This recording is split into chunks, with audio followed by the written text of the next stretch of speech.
नमस्कार दोस्तों, स्वागत है आप सभी का। हम लोग पढ़ रहे थे एसी-डीसी मेजरिंग इंस्ट्रूमेंट के बारे में। ठीक है, तो उसमें हम लोगों ने पीएमएमसी पढ़ लिया था और डी आर्सेनवाल मेथड पढ़ लिया था, जो मूवमेंट का होता है किसी भी मीटर में। तो उस दो टॉपिक को पढ़ लिया था। पीएमएमसी के लाभ और हानि के बारे में हमने पढ़ा था। आज हम लोग पढ़ेंगे नया एक दूसरा हमारा इंस्ट्रूमेंट प्रकार का एक इंस्ट्रूमेंट है जिसका नाम है मूविंग आयरन उपकरण, है ना।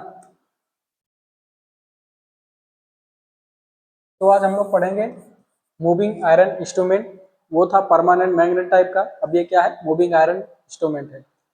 बोले कि इस उपकरण का नाम इस तथ्य से प्राप्त हुआ कि सॉफ्ट आयरन का एक टुकड़ा जो धुरी और सुई से जुड़ा होता है एक चुंबकीय क्षेत्र में प्रवाहित होता है, जो धारा द्वारा उत्पादित विद्युत की मात्रा के अनुपात में होता है, जिसे मापा जा रहा होता है। ठीक है, तो बोल रहा है कि इस उपकरण का नाम कैसे प्राप्त हुआ। एक तथ्य उस पर प्राप्त हुआ। तथ्य क्या है, सॉफ्ट आयरन का टुकड़ा जो धुरी और सुई से जुड़ा होता है ना, यानी सॉफ्ट आयरन से बना हुआ कोई एक टुकड़ा होता है जो धुरी और सुई से क्या होता है, जुड़ा होता है और एक चुंबकीय क्षेत्र में प्रवाहित होता है ना, जो धारा द्वारा उत्पादित या विद्युत की मात्रा के अनुपात में होता है, जिसे मापा जा रहा होता है। यानी जो भी विद्युत धारा मापा जाता है उसके अनुपात में क्या होता है, उसमें चुंबकीय क्षेत्र प्रवाहित होता है। उस सिद्धांत पर ये नाम इसका पड़ा हुआ है। आगे बोल रहा है कि इस उपकरण के दो प्रकार होते हैं, जिनका उपयोग या तो वोल्ट मीटर या तो एमीटर के रूप में किया जाता है ना। यानी जो भी हमारा मूविंग आयरन इंस्ट्रूमेंट होता है ये दो प्रकार का होता है और इससे हम दो चीजें मापते हैं, या तो वोल्टेज मापते हैं या वोल्ट मीटर बनाते हैं, या तो एमीटर बनाते हैं यानी एम्पियर मापने के लिए। तो पहला है हमारा आकर्षण प्रकार का और दूसरा है हमारा प्रतिकर्षण प्रकार का।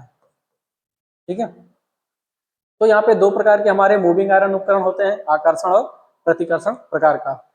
आगे देखते हैं संचालन का सिद्धांत क्या है ना, प्रिंसिपल ऑफ ऑपरेशन। इसके संचालन का सिद्धांत क्या बता रहा है, आकर्षण प्रकार का चुंबकीय आकर्षण के सिद्धांत पर कार्य करता है और प्रतिकर्षण प्रकार का यंत्र एक ही चुंबकीय क्षेत्र द्वारा चुंबकित सॉफ्ट आयरन के दो आसन्न टुकड़ों के बीच चुंबकीय प्रतिकर्षण के सिद्धांत पर कार्य करता है ना।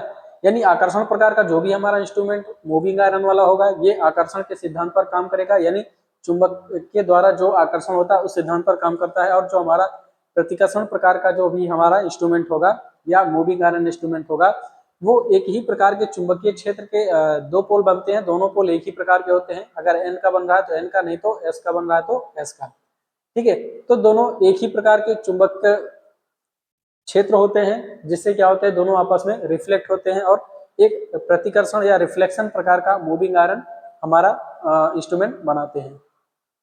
तो आगे इसमें हम एक एक करके दोनों पढ़ेंगे, है ना। तो पहला हम लोग पढ़ते हैं आकर्षण टाइप मूविंग आयरन उपकरण, है ना। पहला क्या है, आकर्षण टाइप मूविंग आयरन उपकरण की संरचना और कार्य सिद्धांत के बारे में हम लोग देखेंगे। हाँ, इसमें बोल रहा है कि इस उपकरण में एक विद्युत चुंबकीय कुंडली होती है जिसमें एयर गैप होता है, जैसा कि चित्र में दिखाया गया है ना। एयर गैप के ठीक सामने एक अंडाकार आकार का सॉफ्ट आयरन का टुकड़ा एक धुरी में कीलित रहता है, जैसा कि चित्र में दिखाया गया है। तो बोल रहा है कि ये जो उपकरण होता है ये विद्युत चुंबकीय कुंडली में होती है। ठीक है, यानी एक कॉइल होता है, कॉइल में क्या किया जाता है, हम लोग इलेक्ट्रिसिटी देते हैं तो उसमें क्या बनता है, विद्युत चुंबक बनता है, जैसा कि यहाँ पे नीचे दिखाया गया है। और बोल रहा है कि एयर गैप के ठीक सामने एक अंडाकार आकार का सॉफ्ट आयरन का टुकड़ा होता है और इस कॉइल के सामने जो भी हमारा गैप होता है उस गैप में हम क्या रखते हैं, एक अंडाकार के आकार का सॉफ्ट आयरन का टुकड़ा रखते हैं, जो एक ध्रुवी से या एक पोल से क्या होता है, कीलित रहता है, यानी एक पोल पर क्या होता है, वो टिका होता है। आगे है स्पिंडल चलने के लिए स्वतंत्र है ना। तो यहाँ पे क्या है, जो भी हमारा स्पिंडल लगा हुआ है, जो भी हमारी धुरी है वो क्या है, चलने के लिए स्वतंत्र होती है। बोल रहा है कि ज्वेल बियरिंग की मदद से और पॉइंटर जो स्पिंडल से जुड़ा होता है अंशांकित स्केल पर चल सकता है। तो जो ये हमारा सॉफ्ट है, जो हमारा धुरी है, ये क्या होता है, एक ज्वेल बियरिंग पर क्या होता है, टिका हुआ होता है। और जो हमारा जो हमारा धुरी होता है वो फ्री रूप से क्या करता है, मूव करता है। और इस धुरी के साथ में हम क्या लगा के रखते हैं, पॉइंटर लगा के रखते हैं, जो जुड़ा घूमता है, यानी स्पिंडल के साथ वो भी क्या होता है, जुड़ा होता है और जो भी हमारा अंशांकित स्केल होता है उस पर चलता है। बोला है जब विद्युत चुंबकीय कुंडली को परिपथ से नहीं जोड़ा जाता है तो सॉफ्ट आयरन का टुकड़ा गुरुत्वाकर्षण बल के कारण लंबवत नीचे लटक जाता है और सूचक शून्य पाठ्यांक दिखाता है। बोल रहा है कि जब इसमें विद्युत का सप्लाई नहीं किया जाता है तो यानी विद्युत से नहीं जोड़ा जाता है तो जो भी हमारा सॉफ्ट आयरन का टुकड़ा होता है वो गुरुत्वाकर्षण बल के कारण क्या होता है, लंबवत नीचे लटका हुआ होता है और जो हमारा सूचक होता है वो शून्य पाठ्यांक प्रदर्शित करता है। ठीक है, तो यहाँ पे चित्र दिया गया है, चित्र के माध्यम से हम लोग समझने का प्रयास करेंगे, है ना, क्या चीज होता है। देखो यहाँ पे क्या है, सॉफ्ट, यहाँ पे क्या है, हमारा कॉइल लगा हुआ है ना, क्या लगा है, कॉइल। कॉइल को ऐसे राउंड राउंड शेप में क्या करें हम लोग, लपेट कर रखे हैं। इस कॉइल में हम लोग क्या देते हैं, विद्युत सप्लाई देते हैं। जैसे इस कॉइल में सप्लाई देते हैं, इसमें विद्युत चुंबकीय क्षेत्र बन जाता है और इसके अंदर में जो भी हमारा गैप होता है उस गैप में हमने क्या किया है, एक सॉफ्ट आयरन का टुकड़ा लगा के रखा है। कैसा टुकड़ा, सॉफ्ट आयरन का टुकड़ा, यानी ये जो टुकड़ा है आयरन का है और इसका आकार कैसा है, देख रहे हैं अंडाकार जैसा आकार है, यानी नीचे क्या है, इसका भार ज्यादा है और ऊपर में क्या है, भार कम है। ठीक है, तो जब भी इसमें सप्लाई नहीं चलती है तो अंडाकार होने की वजह से जो इसका भार नीचे है ना, जब इसमें सप्लाई नहीं जा रही है यानी इसमें विद्युत यानी चुंबक का आकर्षण नहीं है तो क्या कर रहा है, गुरुत्वाकर्षण के कारण जो भी हमारा आयरन होता है वो नीचे लटका हुआ होता है। और ये सब क्या है, आयरन को कील के माध्यम से किस पे लगाते हैं हम लोग, स्पिंडल पे लगाते हैं, है ना, किस पे, स्पिंडल पे लगाते हैं, यानी धुरी पर लगाते हैं, है ना, ये क्या होता है, घूमेगा। ठीक, उसके बाद इस स्पिंडल वाले, इस धुरी वाले पॉइंट से हम लोग कहाँ लगाते हैं, एक पॉइंटर भी लगाते हैं।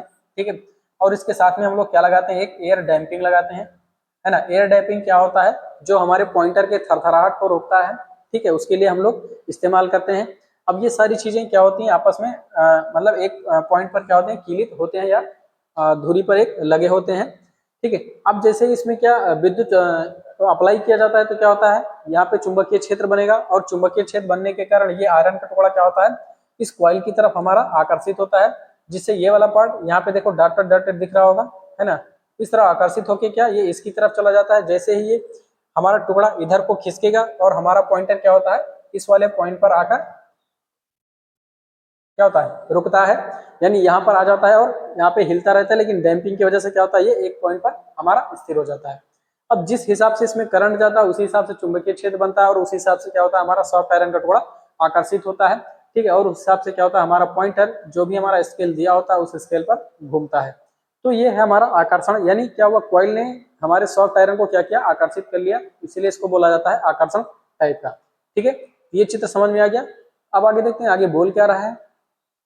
आगे बोल रहा है कि जब विद्युत चुंबकीय कुंडली आपूर्ति से जुड़ा होता है, ठीक है, हाँ, जब विद्युत चुंबकीय कुंडली आपूर्ति से जुड़ा होता है तो कुंडली में निर्मित चुंबकीय क्षेत्र सॉफ्ट आयरन के टुकड़े को क्या करता है, आकर्षित करता है। ठीक है, यानी जब हमने क्या किया, जो भी हमारी कॉइल है, जो विद्युत कुंडली है, चुंबकीय कुंडली है, वो उनको हम क्या करते हैं, जब हम आपूर्ति से जोड़ते हैं तो कुंडली में क्या होता है, चुंबकीय क्षेत्र निर्मित होता है और जो सॉफ्ट आयरन का जो टुकड़ा होता है वो उस चुंबकीय क्षेत्र की तरफ क्या होता है, हमारा आकर्षित होता है, जैसे चित्र में दिखाया गया है।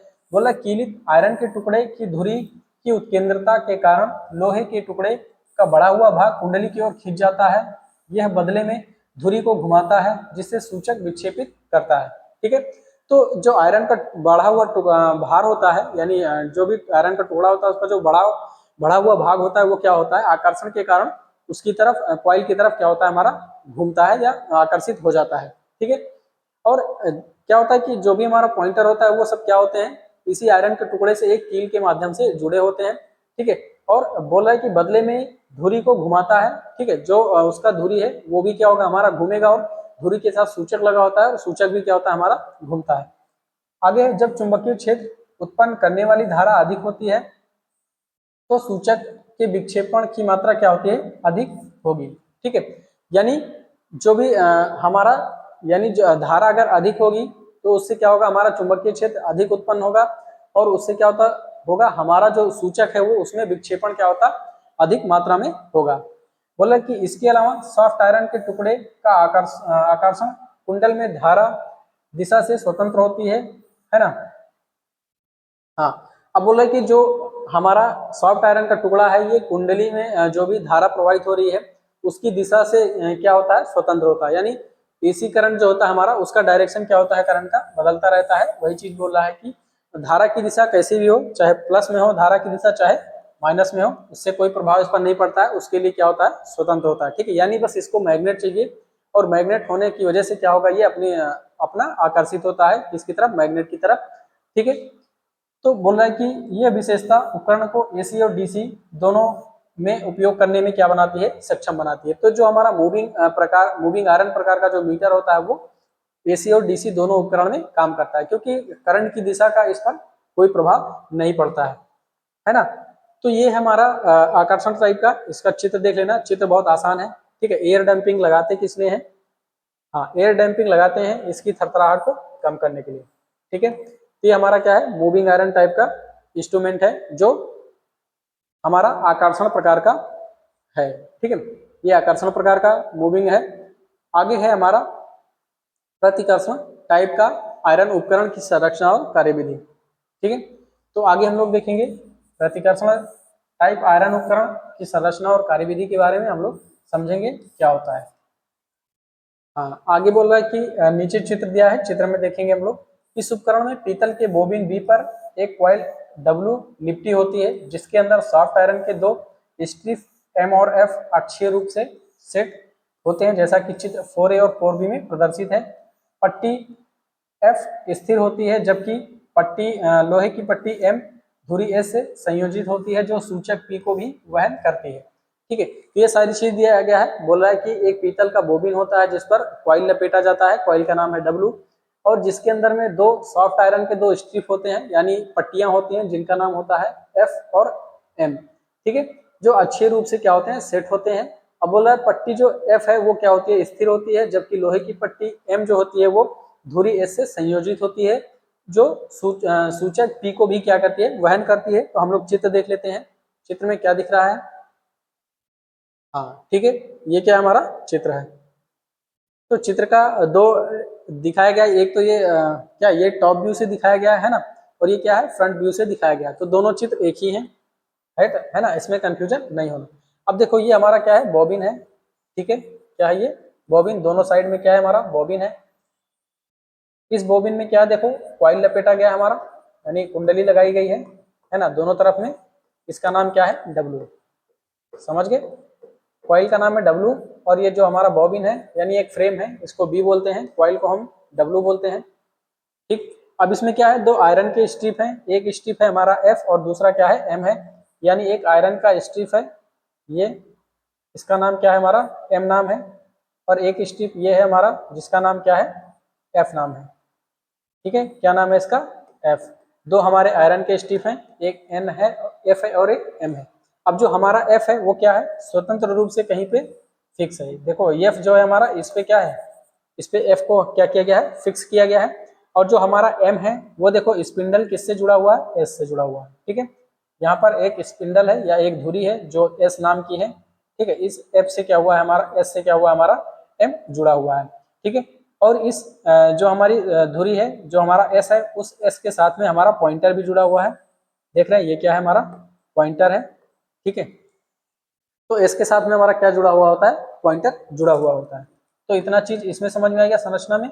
यानी एक बॉबिन है, यानी एक फ्रेम है, फ्रेम पे क्या एक कॉइल लपेटी गई है दोनों साइड में हमारा, है ना, मैग्नेट बनाने के लिए कॉइल लपेटी गई है, और इसमें दो मेटल के दो सॉफ्ट आयरन के स्ट्रिप होते हैं, यानी पतली पट्टियां होती हैं, एम और एफ नाम से। ठीक है, और एफ जो होता है वो हमारा क्या होता है, एक जगह फिक्स होता है, वो नहीं घूमता है। और जो हमारा एम वाली पट्टी होती है वो एक ध्रुव इससे एक सॉफ्ट आयरन से हमारा क्या होता है, कनेक्ट होता है। ठीक है, और इस सॉफ्ट आयरन से हमारा क्या होता है, पॉइंटर भी क्या होता है, कनेक्ट होता है। जैसे ही एम हमारा घूमेगा वैसे ही हमारा क्या होगा, जो पॉइंटर होता है पी हमारा वो भी घूमता है और हमको क्या करता है, वैल्यू दिखाता है। अब जैसे यहाँ पर दिख रहा है, ऊपर में चित्र देख सकते हैं। ठीक है, ऊपर में क्या है, ये हमारा बॉबिन है, एक फ्रेम है बी, है ना, हाँ बी में है, इसमें क्या बाइंडिंग किया हुआ है, और दो मेटल के स्ट्रिप है। देखो एक क्या है, एफ है, और एक क्या है हमारा, एम है। ठीक है, यहाँ पे दो हैं, एम क्या है, इस पॉइंटर के साथ जुड़ा हुआ है हमारा। ठीक है, और यहाँ पर क्या एक डैम्पिंग लगाया गया है। डैम्पिंग क्या करता है, एयर डैम्पिंग है बेसिस करके, ये पॉइंटर की थथराहट को रोकेगा, और इसके साथ में क्या लगा हुआ है, पॉइंटर लगा हुआ है। ठीक, तो इस तरह से क्या है हमारा, यहाँ पे इसका इसका ये टॉप व्यू यहाँ पे दिखाया गया है। तो ये क्या होता है हमारा, प्रतिकर्षण प्रकार का चित्र है, इसको एक बार देख लेना तो अच्छे से समझ में आ जाएगा।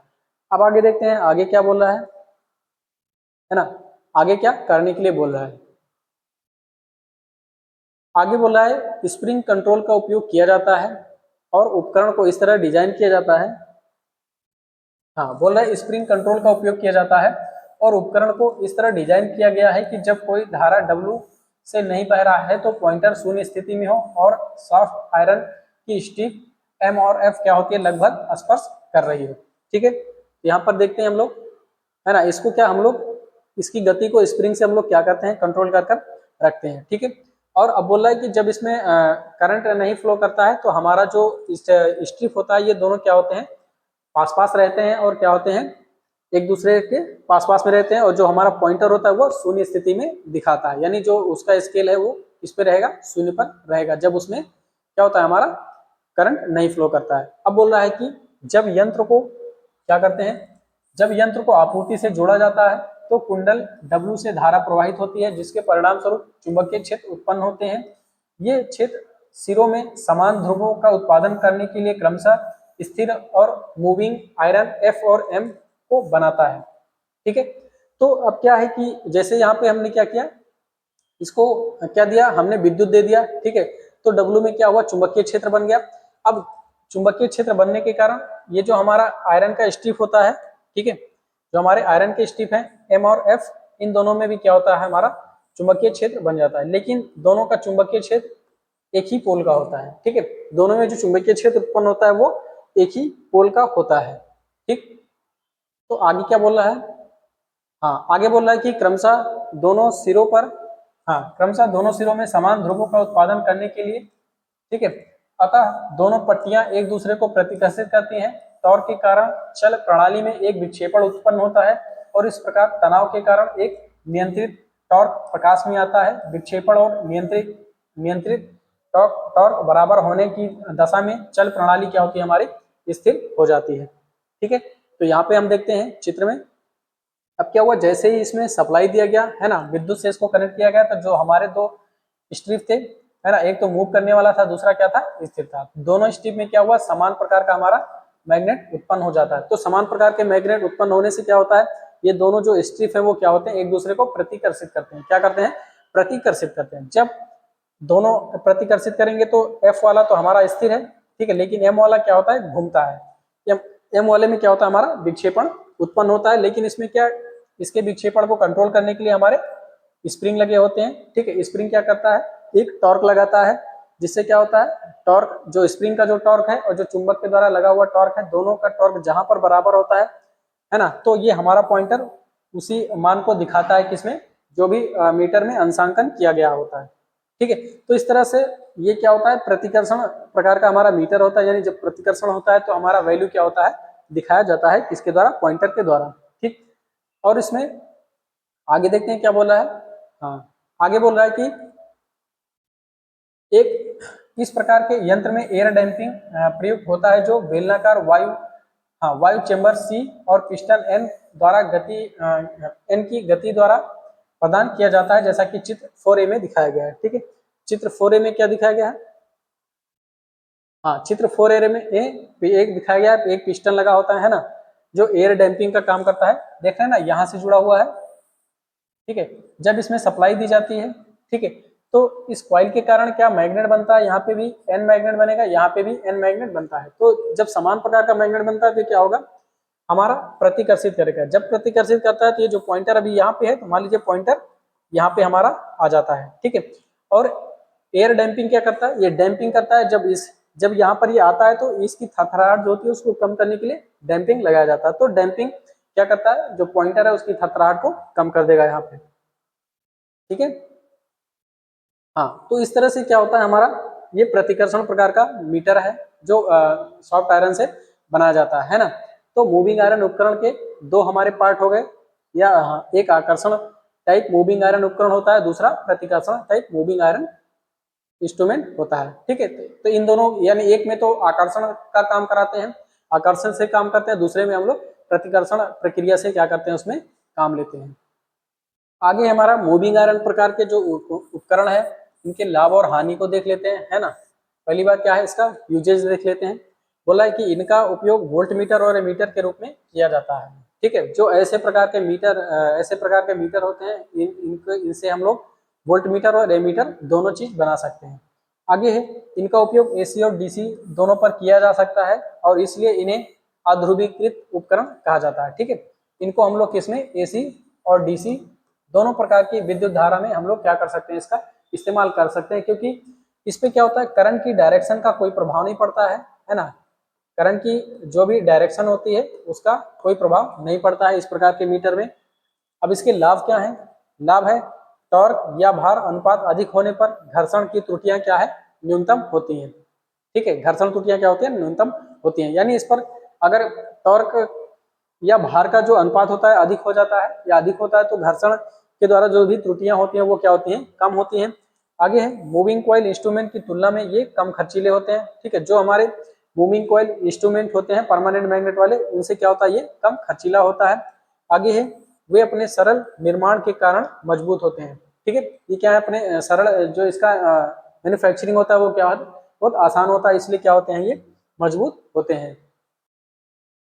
आगे हमारा बोला लाभ में ही बोल रहा है कि इनके पास सटीक और औद्योगिक ग्रेड दोनों की सीमाओं के भीतर संतोषजनक सटीकता स्तर होता है।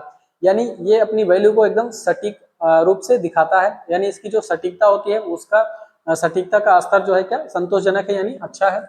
आगे बोल रहा है हमारा चौथा कि 240 डिग्री से को क्या करता है, कवर करने वाला स्केल होता है। यानी जो स्केल है वो हमारा कितना डिग्री, 240, यानी यहाँ से उठकर चलेगा 180, 180 से फिर कितना जाएगा, 240, यानी इतना पूरा डिग्री क्या करता है हमारा ये स्केल जो है कवर कर सकता है। ठीक है, यानी इसका मूवमेंट 240 डिग्री तक हो सकता है।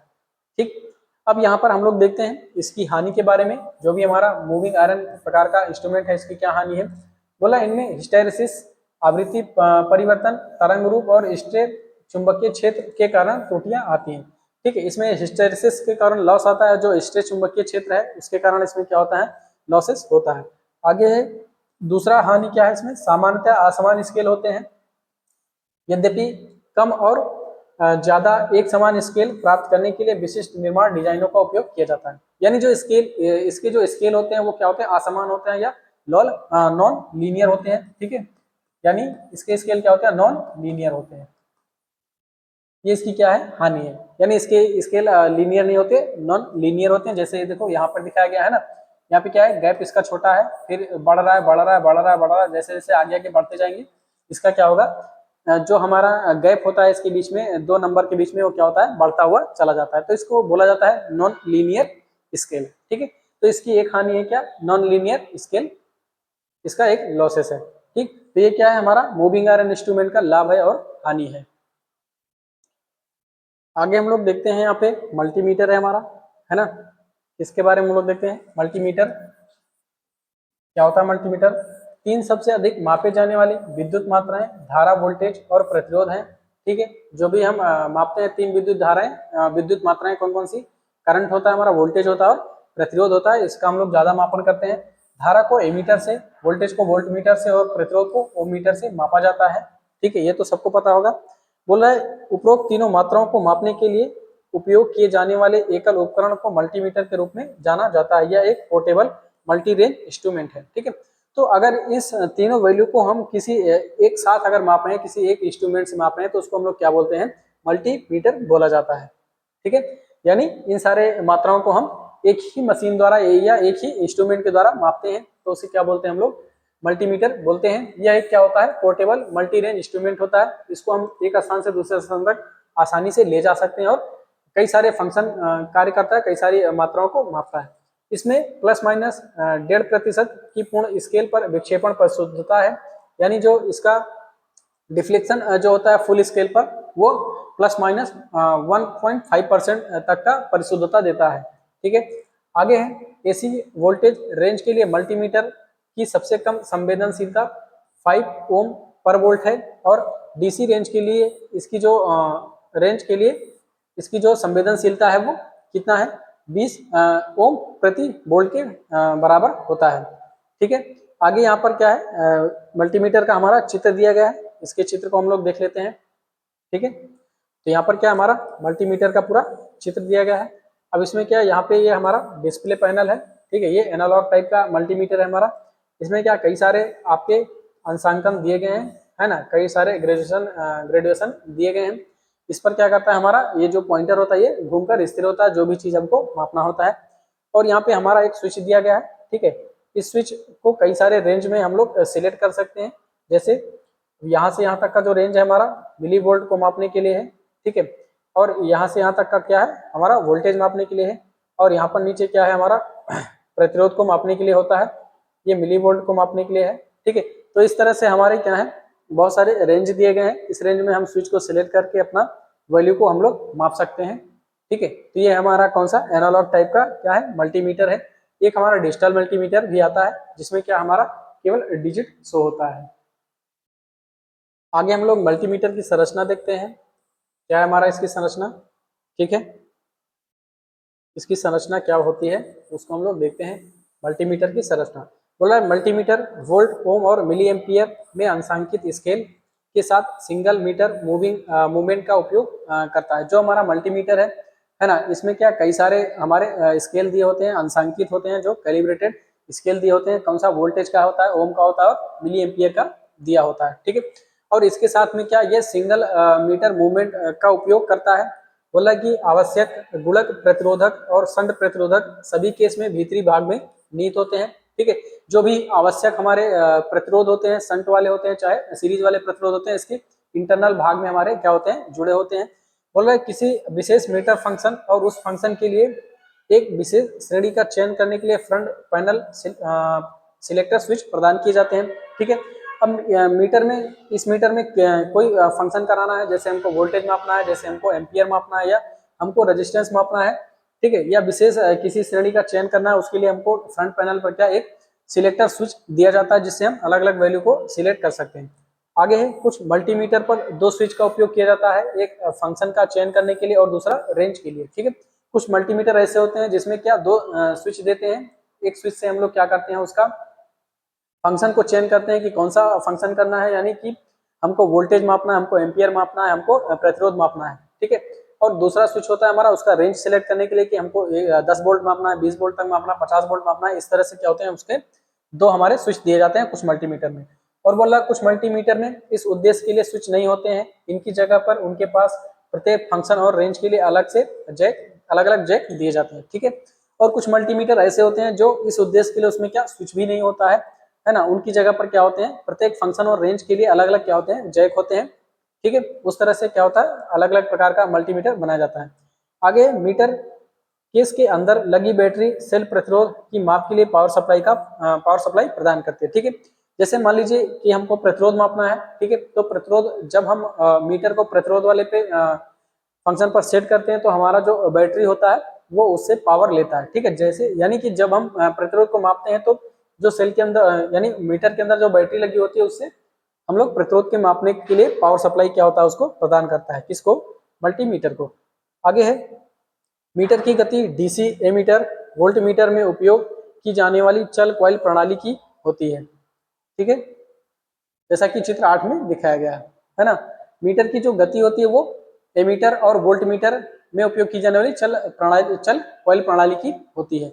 आगे है एसी माप परिपथ में एसी को डीसी में बदलने के लिए मीटर के अंदर डिस्टकारी या रेक्टिफायर दिए होते हैं, ठीक है। मान लीजिए हमको एसी मापना है, एसी का कोई भी वैल्यू को मापना है तो एसी को डीसी में बदलने के लिए क्या होता है हमारा अंदर में एक रेक्टिफायर दिया जाता है जो एसी को क्या करता है डीसी में बदलता है, ठीक है। तो रेक्टिफायर क्या करेगा हमारा एसी को चेंज करता है डीसी में, ठीक है। आगे हमारा मल्टीमीटर के भाग, ठीक है, इसमें हम लोग मल्टीमीटर के भाग के बारे में चर्चा करेंगे। बोल रहा है एक मानक मल्टीमीटर के मुख्य भाग और नियंत्रण होते हैं जैसे कि चित्र 9 में प्रदर्शित है, ठीक है। तो यहाँ पे क्या हमारा चित्र 9 दिया गया है नीचे में, इसके कुछ कुछ भाग होते हैं, इसके बारे में हम लोग देख ले रहे हैं, है ना। इसके क्या क्या भाग होते हैं, यहाँ पर एक मल्टीमीटर हमारा दिया गया है, ठीक है। इसमें क्या हमारा स्केल होता है और ये हमारा क्या है पॉइंटर होता है, ये क्या होता है मिरर होता है। उसके बाद यहाँ जीरो एडजस्टमेंट, ठीक है, स्क्रू होता है, यानी यहाँ से हम पॉइंटर को जीरो पर एडजस्ट कर देते हैं। और ये क्या है हमारा 0 ओम एडजस्टिंग नॉब होता है। ये क्या है पोलरिटी सिलेक्शन स्विच होता है, यहाँ पे हम लोग पोलरिटी सिलेक्ट करते हैं। और ये क्या होता है हमारा कॉमन टर्मिनल होता है और ये क्या होता है, मेजरिंग टर्मिनल होता है ना, जिसको इसमें मापना होता है वहां लगाते हैं, यानी प्लस को यहाँ पे लगाएंगे और माइनस वाले वायर को कहाँ पे, यहाँ पे लगाएंगे कॉमन टर्मिनल पर, ठीक है। और ये हमारा क्या है, बीच में एक स्विच दिया गया है जिससे हम लोग फंक्शन और रेंज को क्या करते हैं, सिलेक्ट करते हैं, ठीक है। तो इस तरह से क्या है हमारा ये इसका संरचना है, किसका, मल्टीमीटर के अलग अलग भाग होते हैं, ठीक है। तब इसमें हम लोग देखते हैं पहला हमारा भाग में क्या है, पहला भाग है हमारा कंट्रोल, ठीक है। हम लोग कंट्रोल को देखते हैं, फंक्शन स्विच के माध्यम से धारा, वोल्टेज, एसी और डीसी या प्रतिरोधों को मापने के लिए मीटर सेट किया जाता है, ठीक है। तो कंट्रोल से क्या होता है, एक फंक्शन स्विच होता है, इसके माध्यम से हम लोग एसी डीसी धारा को सेट करते हैं कि एसी मापना या डीसी मापना या तो प्रतिरोध मापना है, ठीक है, उसको सेट करने के लिए होता है। आगे रेंज स्विच के माध्यम से मीटर को आवश्यक धारा, वोल्टेज या प्रतिरोध सीमा पर सेट किया जाता है। जो हमारा रेंज स्विच होता है उसके माध्यम से हम जो भी जितना भी हमको धारा मापना होता है, जितना हमको वोल्टेज मापना होता है या जिस रेंज की हमको प्रतिरोध मापना होता है, उस रेंज को क्या करते हैं हम लोग सिलेक्ट करते हैं इसके माध्यम से, रेंज स्विच के माध्यम से। आगे चित्र 10 में उदाहरण में 1 मीटर में 25 वोल्ट डीसी पर सेट किए गए स्विच को दिखाया गया है, इसमें जिसमें फंक्शन और एकल स्विच द्वारा चुनी गई सीमा होती है, ठीक है। तो इसको इसका चित्र में भी दिखाया गया है। आगे हमारा मल्टीमीटर का स्केल है ना, तो स्केल इसके बारे में बात करते हैं। मल्टीमीटर का स्केल कैसा होता है, इसके लिए अलग स्केल दिए गए होते हैं। पहला क्या है हमारा, प्रतिरोध के लिए क्या होता है, अलग स्केल होता है, और हमारा वोल्टेज और धारा के लिए क्या होता है, अलग स्केल होता है, जैसा कि चित्र 11 में दिखाया गया है, ठीक है। तो हम लोग चित्र 11 देख लेंगे। चित्र 11 कहाँ गया हमारा, ये, ठीक है। ये क्या है, हमारा अंशांकन है, ठीक है, जो मल्टीमीटर में दिया गया है, ठीक है। यहाँ पे क्या है हमारा, ये हमारा रेजिस्टेंस के लिए क्या ऊपर में दिया गया है, और नीचे में क्या है हमारा वोल्टेज और करंट के लिए हमारा क्या एक साथ में ही दिया गया है, यानी ऊपर हम लोग करंट मापते हैं, ठीक है, ऊपर वाले भाग में, और नीचे वाले भाग में क्या मापते हैं हम लोग, वोल्टेज मापते हैं। तो इस तरह से हमारा क्या होता है, अंशांकन किया गया होता है किसी भी चीज को मापने के लिए, धारा को या प्रतिरोध को या तो इसको वोल्टेज को मापने के लिए, है ना। तो उसी चीज के बारे में यहाँ पर बताया गया है। आगे है कार्य सिद्धांत, इसका वर्किंग प्रिंसिपल कैसे है उसके बारे में हम लोग देखते हैं, है ना। वर्किंग प्रिंसिपल बोला, एमीटर के रूप में कार्यान्वित परिपथ फिगर 12 में दिखाया गया है, ठीक है। अगर जो भी हमारा मल्टीमीटर है वो किसके रूप में काम कर रहा है, अगर एमीटर के रूप में काम कर रहा है यानी करंट को माप रहा है, तो चित्र 12 में दिखाया गया, उसको हम लोग देखेंगे अभी। बोला मीटर मूवमेंट के अक्रॉस शंट प्रतिरोध एफएसडी 0.05 मिली एम्पियर से अधिक धारा को बाईपास करते हैं। धारा मापन की आवश्यक सीमा के लिए रेंज स्विच के माध्यम से शंट प्रतिरोध का उपयुक्त मान चुना जाता है, ठीक है। तो हम लोग क्या करते हैं, धारा को जब मापा जाता है एमीटर से हम लोग धारा मापते हैं, यानी हमने क्या किया है, जो भी हमारा मल्टीमीटर है उसको एमीटर पर सेट किया है और उससे हम लोग धारा को मापेंगे। तो बोल रहा है कि धारा मापन की आवश्यक सीमा के लिए रेंज स्विच के माध्यम से शंट प्रतिरोध का एक उपयुक्त मान चुना जाता है, यानी उसके अंदर में क्या लगा होता है, प्रतिरोध लगा होता है, उस मान को हम लोग क्या करते हैं, रेंज स्विच के माध्यम से उसको हम लोग सिलेक्ट करते हैं, जिससे क्या होता है, आवश्यक धारा को क्या कर सकता है, वो माप सकता है हमारा मल्टीमीटर। आगे वोल्टमीटर के रूप में कार्य करते समय एक परिपथ चित्र 13 में दिखाया गया है, ठीक है, उसको भी हम लोग देखेंगे अभी। बोला कि मीटर कॉइल में वोल्टेज ड्रॉप है ना, करंट और कॉइल रेजिस्टेंस पर निर्भर करता है, ठीक है। तो मीटर कॉइल में जो भी वोल्टेज ड्रॉप होता है वो करंट और कॉइल के रेजिस्टेंस पर क्या होता है, हमारा निर्भर करता है। बोला कि परिपथ के अनुसार एफएसडी पर 0.5 मिली वोल्ट से अधिक वोल्टेज प्रदर्शित करने के लिए माप की आवश्यक सीमा रेंज स्विच के माध्यम से मीटर मूवमेंट के साथ विभिन्न मानों के गुणक प्रतिरोध श्रृंखला में क्या होते हैं, जुड़े होते हैं, ठीक है।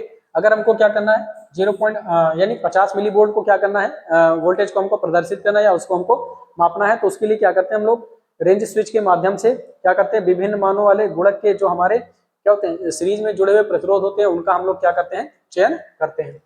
आगे है एक ओम मीटर के रूप में कार्यान्वित परिपथ चित्र 14 में दिखाया गया, ठीक है। मान लीजिए हम क्या कर रहे हैं, जो हमारा मल्टीमीटर है उसको किसमें रेजिस्टेंस अगर मापने के लिए हम लोग उपयोग में ला रहे हैं, तो क्या चीज करते हैं, कैसे उसको सिलेक्ट करते हैं। बोल रहा है कि प्रतिरोध को मापने के लिए, है ना, लीड को बाह्य प्रतिरोध से संयोजित किया जाता है, जैसा कि चित्र 14 में दिखाया गया, ये हमारा 14 है, ठीक है। यहाँ पे देखो एक रेजिस्टेंस लगाया गया है ना, यानी रजिस्टर को हम लोग क्या किया है, बाहर से हम लोग लगाए हैं जिसको मापना है। ये संयोजन परिपथ को पूर्ण करता है, जिससे आंतरिक बैटरी मीटर कॉइल के माध्यम से धारा उत्पन्न करती है, जिससे पॉइंटर उत्पन्न विक्षेपण को मापे जाने वाले बाह्य प्रतिरोध के मान के समानुपाती होता है, ठीक है। जैसे ही हमने क्या किया, यहाँ पे रेजिस्टेंस लगा दिया, तो हमारा क्या होता है, सर्किट क्लोज होता है, यानी जो अंदर की बैटरी है उससे क्या होता है, पावर सप्लाई लेने लगता है हमारा मीटर। और जो मीटर के अंदर जो कॉइल लगी होती है, जो उससे लगा हुआ जो पॉइंटर होता है, वो क्या करता है, हमारा डिफ्लेक्शन दिखाता है। और डिफ्लेक्शन उसका उस प्रकार से होता है जिस मान का हमारा क्या होता है, रेजिस्टेंस का वैल्यू होता है ना। जिस मान का रेजिस्टेंस का वैल्यू होता है उसी मान से, उसी अमाउंट में क्या होता है, करंट निकलता है, और उसी हिसाब से क्या होता है, हमारा पॉइंटर घूमता है। तो जो भी करंट यानी जो भी हम इसमें रेजिस्टेंस लगाते हैं उसकी वैल्यू को क्या होता है, हमारा पॉइंटर शो करता है। ठीक है, तो इस हिसाब से क्या होता है, हमारा वोल्ट मीटर, एमीटर और क्या होता है हमारा ओम मीटर के रूप में हम लोग क्या करते हैं, किसको इस्तेमाल करते हैं। ठीक है, जैसे यहाँ पे क्या दिया गया, हमारा एमीटर मापने के लिए दिया गया था। ठीक है, इसका इंटरनल स्ट्रक्चर था 13 नंबर में, है ना। इसमें अलग अलग रेंज पे हम लोग मापने के लिए क्या होता है, हमारा यहाँ पे क्या लगा होता है, अलग अलग रेजिस्टेंस लगे होते हैं। ठीक है, यहाँ पे देख रहे हैं ना, अलग अलग रेजिस्टेंस क्या हमारे पैरेलल में लगे हुए हैं। ठीक है, तो इससे हम लोग क्या करते हैं, अपना जो भी हमारा करंट का वैल्यू होता है उसको हम लोग मापते हैं। ठीक है, सिलेक्ट करके, नहीं वोल्टेज है, वो किसका है, वोल्टेज है, उसमें क्या लगा है, सीरीज में लगा हुआ है हमारा। ठीक है, अलग अलग मान के हमारे क्या रजिस्टर लगे हुए हैं, उस हिसाब से मापा जाता है। और ये हमारा 12 नंबर क्या है, वो मीटर यानी एम्पियर मीटर के लिए। ठीक है, जब भी हमको क्या होता है, कोई लो वैल्यू का कोई वैल्यू का एम्पियर मीटर मापना होता है, तो उसके रेंज को हम लोग क्या करते हैं, सिलेक्ट करते हैं, जो अलग अलग पैरेलल रूप में क्या होते हैं, जुड़े होते हैं। मान लीजिए यहाँ पे हमने सिलेक्ट किया तो अलग वैल्यू दिखाएगा, यहाँ पे भी सिलेक्ट करते हैं, और यहाँ पर भी क्या करते हैं, सिलेक्ट कर सकते हैं। ठीक है, तो इस तरह से इसका इंटरनल स्ट्रक्चर होता है, इसमें रेजिस्टेंस लगे होते हैं, सीरीज में भी लगे होते हैं और पैरेलल में भी लगे होते हैं। ठीक है, तो इस तरह से कई सारे हमारे क्या होते हैं, रेजिस्टेंस लगे होते हैं, जो हमारा मापने में मदद करते हैं, यानी मीटर को मल्टी फंक्शन के लिए जो उपलब्ध कराते हैं। ठीक है, ये हमारा क्या है, इसका इंटरनल फंक्शन हो गया, किसका, इसका वर्किंग का। ठीक है, तो यहाँ पे मल्टीमीटर के और भी फंक्शन है। ठीक है, इसको हम लोग कल देखेंगे। ठीक है, क्योंकि लंबा हो जाएगा वीडियो हमारा। ठीक, तो इसके भी और सारे फंक्शन है। अभी तो हमने 2-3 फंक्शन को देखा था। कौन कौन सा था, हमारा कंट्रोल का था, उसके बाद मल्टीमीटर का जो स्केल था उसको हमने देखा था, और उसके वर्किंग प्रिंसिपल को देखा था, है ना, कार्य सिद्धांत को देखा था। अब आगे हम लोग देखेंगे, इसमें हमारा शून्य एडजस्टमेंट, यानी किसी भी मीटर का हम जीरो एडजस्टमेंट कैसे करते हैं। ठीक है, उसके बाद एक मल्टीपल रेंज वाला है, और धारा मापन कैसे होता है, इन सब चीज के बारे में हम लोग देखेंगे नेक्स्ट वीडियो में। ठीक है, तब तक के लिए नमस्कार।